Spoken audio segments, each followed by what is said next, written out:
I'm Chuck Frederick, owner slash administrator of Helping Hands Residential Care Home.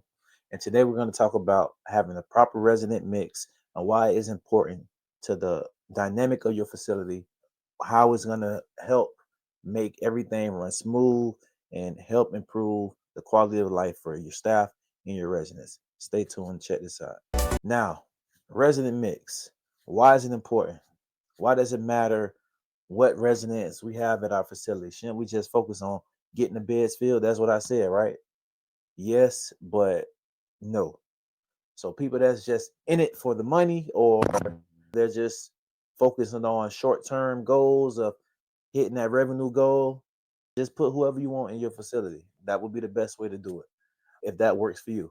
But long term, if you want to build a sustainable business model and retain your staff and retain quality residents, you have to take your time. So, what exactly is resident mix? Resident mix is pretty much how you mix your residents. Whether it's male, all male facility, all women's facility. Is it religion based? What type of people you're going to have at your facility. So, the way I categorize my residents is the quality or the level of care that they're going to need. So for me, this is just my basic description. I have three categories of residents needs. So you have level one, someone that's at the facility, they just need reminders, medication and assistance with, layering out their clothes and, hey, don't forget to take a bath, don't forget to brush your teeth, it's time to eat, time to take your meds. That's the level one. Pretty independent, get around well, not quite able to stay on their own anymore, maybe showing early signs of dementia or some other disabilities or medical needs that they may require. That's someone I would consider a level one. You have your level two, someone that needs assistance. You have to go into the bathroom and get supervision on them. They may have adaptive items or adaptive communication. Someone that may be using a walker, wheelchair, that needs additional assistance when they're in the bathroom, that needs supervision when they're transitioning out of bed or transitioning to the dining table. Someone that, they shouldn't be left alone for too long. You need to make sure you know where they're at all times. And especially when they're moving, they may be a fall risk. So definitely someone that you need to have your eyes on and need assistance with showers, bathing, ambulating, things like that. That's one I would consider a level two. And then you have level three, pretty much total care in a sense. They may be on hospice where they're bedridden. They may have to be fed. They may have to be changed in the bed. They may have to be turned throughout the day. Pretty much all their activities of daily living depends on yourself or your staff, and they need full attention whenever they're doing any of the five activities of daily living. It may be someone who is able to get out of bed, but they're not able to get out of bed with assistance. They're not able to bathe themselves. They're not able to feed themselves. So they need a lot of care and a lot of attention. And that's the third level for me when it comes to your resident mix. So those are three categories: level one, level two, and level three. Now, when it comes to mixing those residents, you don't want to have too many level threes unless you're going to have multiple people working in the morning or multiple people working in the evening. When things are going, when people are waking up, residents are waking up, breakfast is being made, meds are being passed out, shower days, whatever days you are doing showers. If you have one caretaker on staff at certain times, then you definitely want to be mindful of how many level three residents you have, especially, let's just say, for instance, you have three level three residents. So these are three people that have to be showered, three people that have to be taken to the bathroom, three people that have to be fed. So putting all that responsibility on one person when you're licensed for five people or you're licensed for six people, that's a lot of responsibility for one person. So if you're someone that's going to be hands-on, you plan on being full-time at the facility and having someone assist you, or you guys are working hand in hand, then that wouldn't be an issue because you will have more than enough staff at the facility in order to get that done. But when you think about one caretaker that has to cook and do all these things and provide care for all 6 residents, then that can be a bit of a struggle on a day-to-day.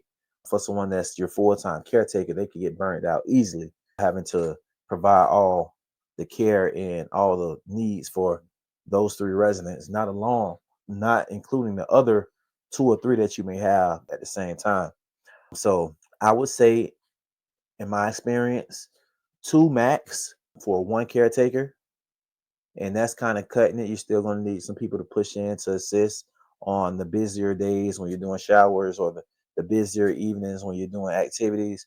You'll still need someone to push in, because if those 5 are doing something and this one over here needs assistance to the bathroom, they may be in there for 10 to 15 minutes, and you'll have your residents in the living room area without any supervision, which they won't always have supervision.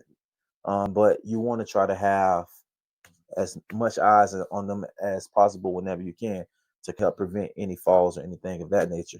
So, my opinion, 2 max for level 3. So if you have 2 of those type of residents, I would say 2 max level 2 residents. Someone that needs supervision. You need to just be able to see when they're getting up, see when they're going to the bathroom, see when they're moving to the dining table, see when they're going to shower. They just need eyes on them. They can get around on their own, but sometimes they may say, "Hey, can you grab this for me?" They aren't too agile in a sense, so you don't want them to drop anything in the bathroom and now they have to bend over and pick something up, because that probably can be a fall situation. They're getting out of bed and they're trying to plug their charger up in their phone. Something as simple as that, for some level 2 residents, can become a high fall risk with being imbalanced and just losing strength along over time. So whenever you can have eyes on those level 2 residents, that would be a big plus. But for the most part, they can tend to get majority of their activities of daily living completed on their own. So if you have in 2 level 2 residents, then that only leaves room for 1 or 2 level 1 residents. And if in a perfect world, 6 or 5 level 1 residents, and everyone's moving and grooving on their own, and that's more of a independent living situation. You rarely have that many level 1 residents at a residential assisted living, in my experience. But you don't want to turn anyone away because you're only waiting for a level 1 resident. We're here to provide a service and to provide great care for the people in need. So, in my experience, you definitely want to not bite off more than you can handle. You want to keep your beds filled, but you want to make sure that you're being cognitive of the requirements that your residents are going to need, and your staff on what they're able to handle on their own.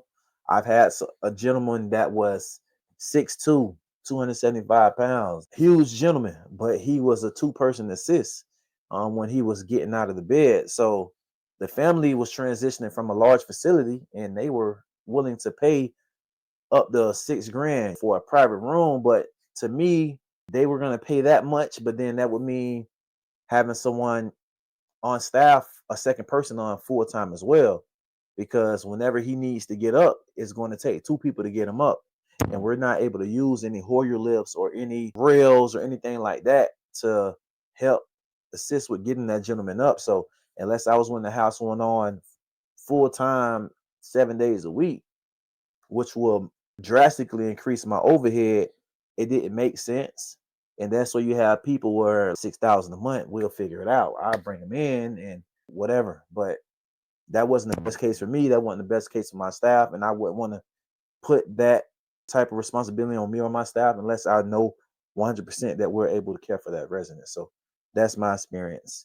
That's what I think. So make sure when you're choosing your residents, make sure you have the proper care, proper levels, 1, 2, and 3 residents, to make it a smooth and friendly and fun environment, knowing what residents to put in what rooms. Again, I'm DGT Chuck, owner/administrator of Helping Hands Residential Care Home. Make sure you check out some of my other videos, and if you'd like to book a one-on-one consultation, click the link in the description.